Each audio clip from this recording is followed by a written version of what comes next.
report. Sergio, where'd Deb go? She had to go back to the Berg. Oh, crap, man. I was going to ask her to see if she wanted to go fishing with us. I don't think we have time for fishing, Cousin John. We have another guest. Oh, that's right. Hey, folks, join me in welcoming Mr. Dale Selby. Hey, welcome. Dale, welcome. And now, I understand you're from Nicollet, is it? Yeah, it's a little town up in south central Minnesota. It's on Highway 14, right between Mankato and New Ulm, right south of Swan Lake, one of the biggest freshwater sloughs in the nation, actually. And it's a farming community, and we got a great little town there. Great. So what is it that you do up there? I got interested in taxidermy years ago. Actually, when I was in Vietnam, I read a book on it, and I said, when I get out of here, I'm gonna try it. And I come home from Nam and started playing with it as a hobby. And a neighbor came over and said, would you mount this? And then another neighbor, and I thought, well, I'll mount a few things to help pay for the things that I wanted to mount it. And it got carried away.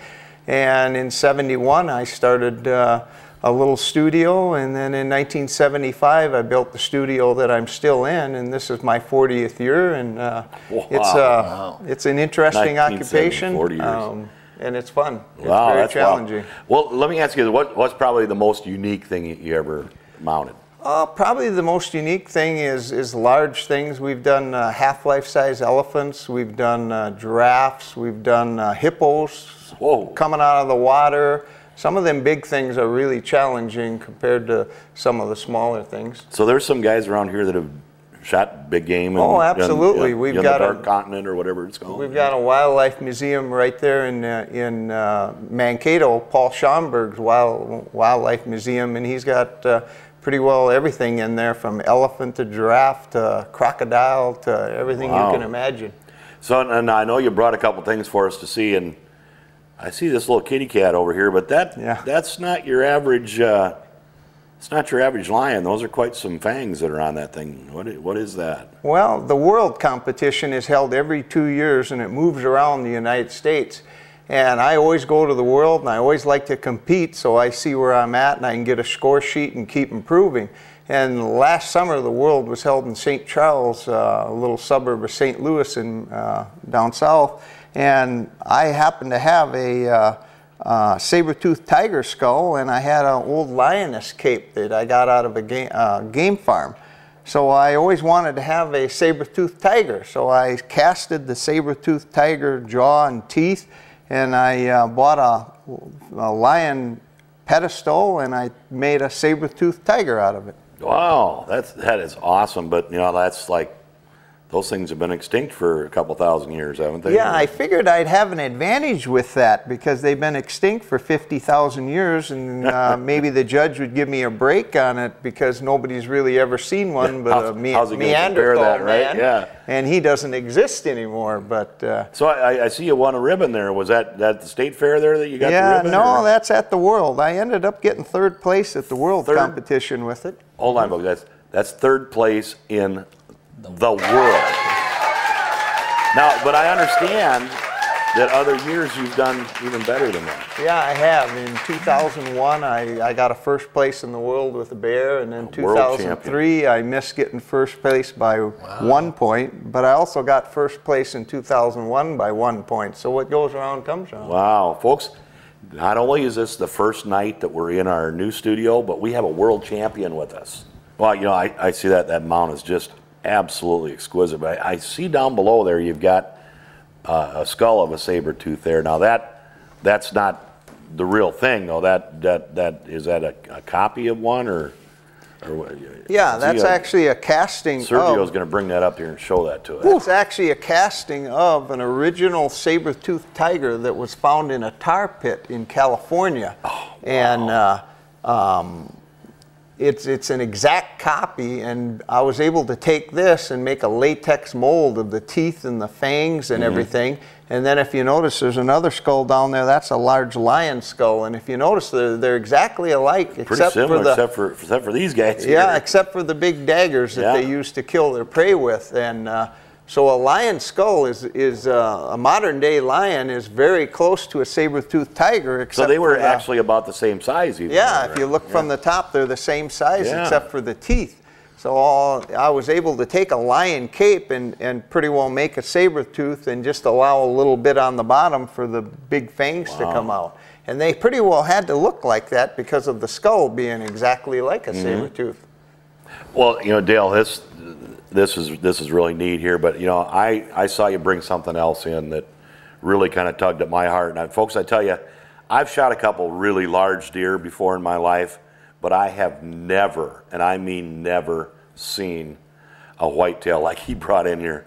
So tell us about this buck that's here. Yeah, that's a unique deer that came in from Iowa, and it is a hunting preserve buck. It was a enclosure raised animal. But the reason I bought it, you know, I've been doing this for 40 years and I've mounted over 3,000 whitetails, but that whitetail there, wow. he's 40 inches wide, and for a whitetail to have a spread, an outside spread of 40 inches I have never seen a buck like that. I've never seen a mule deer that wide. That's exceptional for a mule deer. And a whitetail, we've done some big ones, but that one 40 inches wide is an exceptional deer. That is absolutely phenomenal. I would really like to share this with the folks at home. Where can they go and see some of your stuff at? Yeah, I've got a unique website put together that shows all the different projects we've done and a lot of the species we've done, and that is www.selbywildlife.com. Great. And how about like your phone number if they want to give you a call and they just ran over an albino pheasant or something, they want to have you get that done up? Well, what would that be? Yeah, our phone number is area code 507-232-3760. Perfect. We'll get that out for everybody. Hey, Dale, I tell you what, thanks so much for coming in and showing us this stuff. Folks, get on that website, take a look at this thing. You cannot believe how cool this stuff really is. Anyway, Sergio, he's got himself a new kitty cat there. So Dale, I really want to thank you for stopping in tonight and showing us the things and bringing us, holy cow, a 50,000-year-old statue. That's really something. Yeah, I've seen these reports you've done. Can you show one? Oh, absolutely. Hey, folks, we're going to go look at something that's going on outside Sweet Swine County. We'll be right back. Hello, Sweet Swine County. This is your roving reporter, Clarice. West Bend is known as the home of the Grotto of the Redemption. Often referred to as the eighth wonder of the world and described as a miracle in stone, the Grotto of the Redemption is a composite of 9 separate grottos, each portraying a scene in the life of Christ. It includes the largest collection of precious stones and gems found anywhere in one location. The beautiful artistry has to be seen in order to be appreciated, and the message it inspires is beyond words. If you are taking a trip to West Bend to visit the grotto, plan to stay at the Living Vine Bed and Breakfast. Open for business year-round, this quaint, antique-filled 1917 craftsman-style bungalow home offers 4 bedrooms and 2 shared bathrooms. It provides a unique bed and breakfast getaway experience in a charming community of 785 people.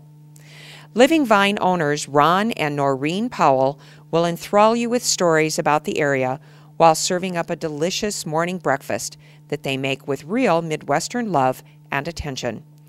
The Living Vine Bed and Breakfast offers visitors to West Bend an affordable way to spend a weekend in this fascinating town established in 1856 in Palo Alto County, Iowa.